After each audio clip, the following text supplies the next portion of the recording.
Love, when one becomes the other's guard, turns life into nothing more than a prison exile. The essence of love must be unity. My joy is also the other's joy. Their suffering is also my suffering.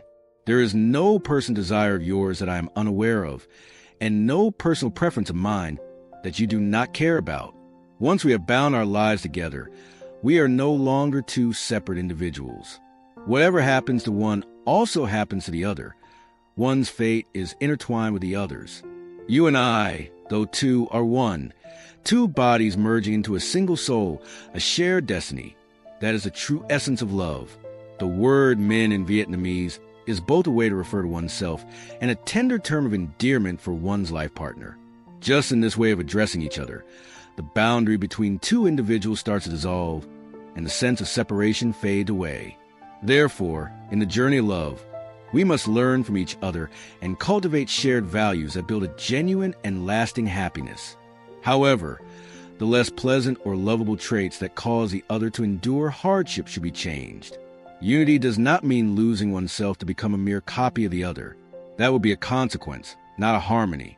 True unity is about blending together, minimizing conflicts while still respecting individuality. Even as we vow to merge our lives, to harmonize our personalities and aspirations, we must never forget that our partner is still distinct from us. They have their own family, friends, habits, knowledge, emotions, preferences, and dreams.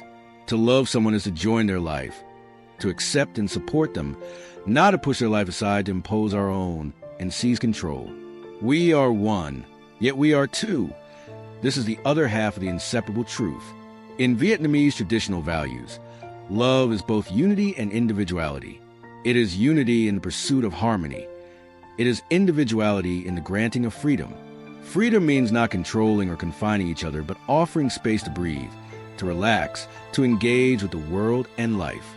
This is a great challenge. We often use love as a justification to confine our beloved in the ivory tower of our expectations. We want them to dote on us, to obey our every wish. They must always be within reach, and even when away, they must remain under our watchful eyes. We expect their thoughts to revolve solely around us. But this is a naive illusion, for the desire for freedom in every individual is immense. The more one feels imprisoned, the more they wish to break free. Money, power, or lust cannot truly bind a person unless they are already trapped in obsession. When love turns one into the other's warden, life becomes a prison exile. Such an approach proves that we still see our partner as separate from ourselves. In truth, they are much more than a physical presence. Everything they've given us since the beginning, acceptance, trust, longing, peace, stability, happiness, are precious gifts that have become part of us, shaping who we are today. If we do not realize that our beloved is already within us, we have yet to reach the pinnacle of love. You are me and I am you. This is not an abstract philosophy, but an evident truth of sustainable harmony that every couple must deeply understand. It is a lifelong journey of learning and practicing, but each step taken in this direction brings us closer to one another. We will no longer grasp at fleeting illusions. We will find strength in love. Jealousy is a sign of weakness in how we perceive our beloved. It strips love of its magic, making it fade and lose its essence. Yet people often say, if you love, you will be jealous. This statement holds some truth. After all, if we do not care, why would we feel possessive? But if we truly love someone, why would we make them suffer under our jealousy? In reality, jealousy is not about them. It is about us. It is about our own hurt, our fear of being abandoned, of losing value in their eyes. We have seen many people treat their lovers poorly, yet still refuse to let them go because they see their partner as a safety net for their life. This is possessiveness at its peak. Of course, every heart carries seeds of selfishness, and marriage requires firm commitments. But if selfishness grows too large and overshadows love, the relationship will crack and collapse. True love must be voluntary. If our partner leaves and feels relieved rather than sorrowful, it is a sign that their love for us has become a burden, sustained only by obligation. A delicate hint of jealousy may awaken appreciation, reminding them they are still cherished. But if jealousy turns into a chronic fever or a raging storm, it will exhaust, disappoint, and push them away. When jealousy suffocates love, it creates a tiny, stifling space for our partner where they feel trapped. They see our lowest reactions when we try to claim and punish them. We are not children, crying and throwing tantrums whenever we lose something. Jealousy makes us small and unattractive because it exposes our most primitive instincts.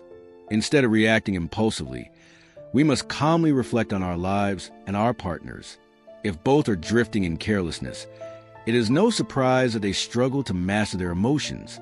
Perhaps they do love us and cherish the home we built together. But when their energy is depleted and we keep demanding while others outside are ready to offer, betrayal becomes easy. They, too, become victims of their own weaknesses. If we truly love them, we should seek ways to help them return to the kind, loving person they once were. Crying and punishing them only reinforce the feeling that we are building a prison around them. The chance of reconciliation is much higher if they see the path we offer is safe and warm. In truth, we are also victims of our own emotions. We need help as well. We should not let pride prevent us from acknowledging reality. Me? Jealous? Do you think you're so special that I would be jealous? If we have exhausted all efforts but cannot overcome the storm of jealousy within, we should seek our partner's help. A simple letter expressing our suffering and asking for support can make a difference. If they truly care, they will not ignore such a sincere plea. And while they are willing to help, we should ask what we can do to be more lovable. However, we should never resort to emotional manipulation to trigger guilt or sympathy. Such tactics may work momentarily, but they reveal our own inadequacy and ultimately cause our partner to lose respect for us. Once they recognize our methods, they will no longer be affected by our reactions. Nothing is difficult or complicated when viewed from a broad perspective and given enough time for deep consideration. Patience is a testament to love. There are countless ways to capture a heart, and jealousy is not the way. It erodes trust and respect. The harder we try to hold on, the weaker we become. Sometimes, by letting go, we gain everything. Sometimes, by grasping too tightly, we lose it all. That is the secret of life. Whoever holds this key will become the true master of love. You remain within me, as I forever remain within you. A fragile trace of jealousy can wither love away. Let me be present for you with all that I am, this moment of awareness, with love never fading.